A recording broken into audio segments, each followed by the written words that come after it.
While exploring Bradburton, you find a crumbling house to the east of the town center. In the kitchen, you find the body of a ghoul. There's a gun in her hand. She's surrounded by packages of food, and there's still a lit lantern nearby. It's clear that whomever this was, she died recently. On the table near her body is a holotape. I think this is it. I can't go any further. I can feel it taking me.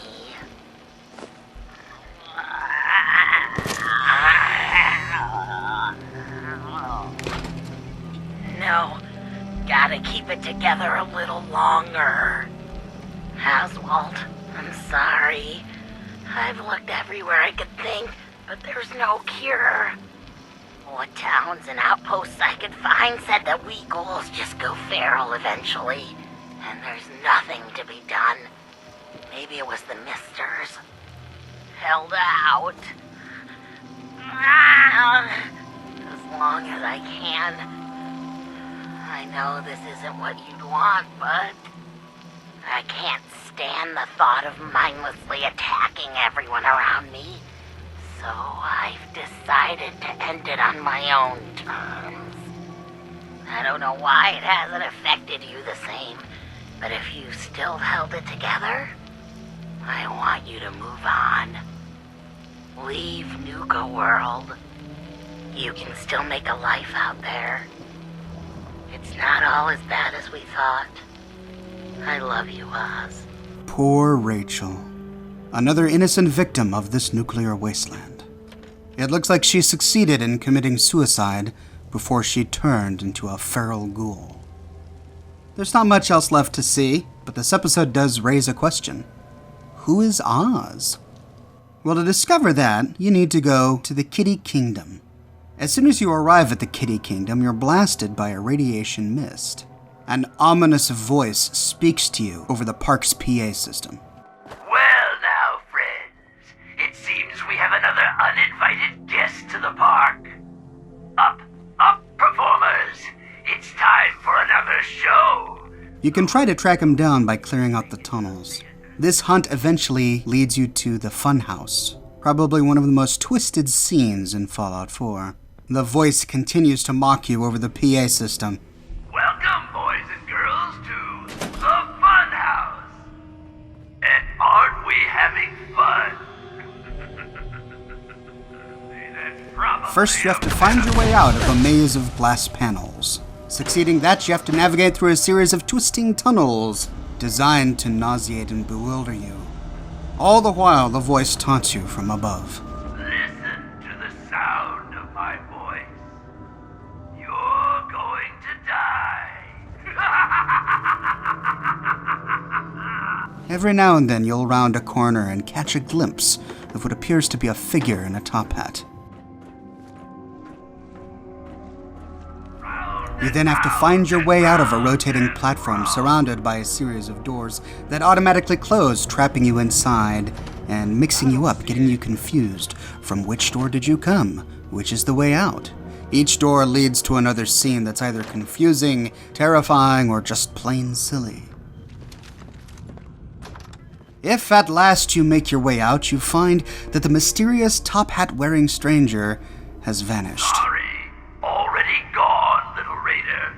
Don't worry, I've still got plenty of surprises in store for you. You must now make your way to King Cola's castle. You head to the far end of the park and dodge the murderous go-karts that continually try to strike you down. When at last you reach the castle, you find a theater. Upon entering, you finally have a confrontation with the taunting voice. And now, the show you've all been waiting for. This is fine. I wasn't planning on sleeping tonight anyway. A magician appears before you, and not just any magician, a glowing one. But this one is sentient, this one is not feral. He claims to have been in this park for over 200 years, since before the bombs dropped. He also makes another interesting claim. When the bombs fell, everything changed. We changed. And somehow, I received a gift. Actual magic. Real magic? How could nuclear fallout grant real magic? We may never know, but the effects of that magic are real. Up! No matter what you do, I can heal my friends, and we will protect what is ours. He forces you to fight.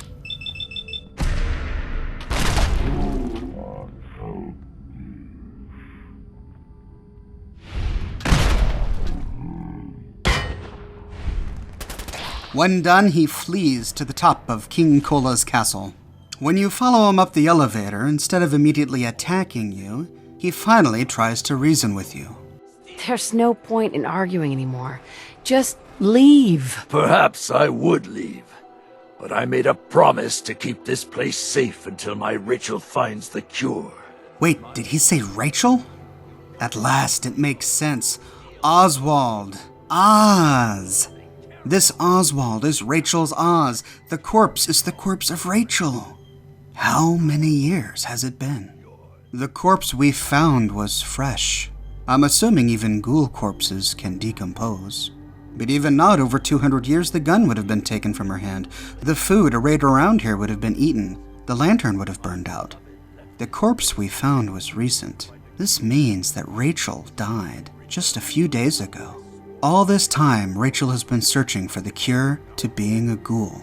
We don't know where her travels took her, but they finally took her back to Nuka World. Too late. After 200 years, she finally felt her feral nature creeping upon her, taking control of her, trying to take over. And instead of allowing that to happen, she ended her life. It's interesting that she made the same decision that her lover Oswald chastises you for making.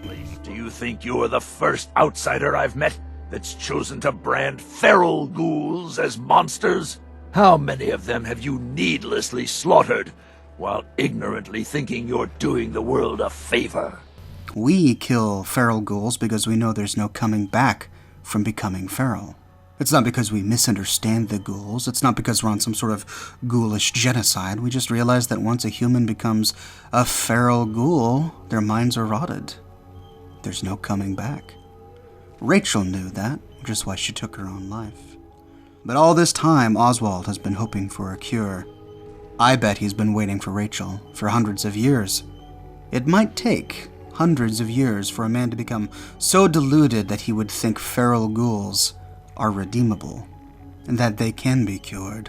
After spending so much time with them, understanding their nature to the point that he can heal them, to think that they could still be cured. You have some choices. You can put this glowing one into the dirt, make a simple task out of it. Or you could show him Rachel's holotape. When Rachel walks back through those gates with the cure in hand, then you'll see, everyone will see, that I was right. Rachel's dead. Here, she left this for you. She's dead? No. No! My poor Rachel. How could I allow her to leave my side on such a difficult journey alone? This is all my fault. Well, that does it then. It's up to me to leave here and find the cure myself. I'll gather what remains of my friends, and will leave this place in your care. Here, you should have this. Consider it an apology for misjudging you.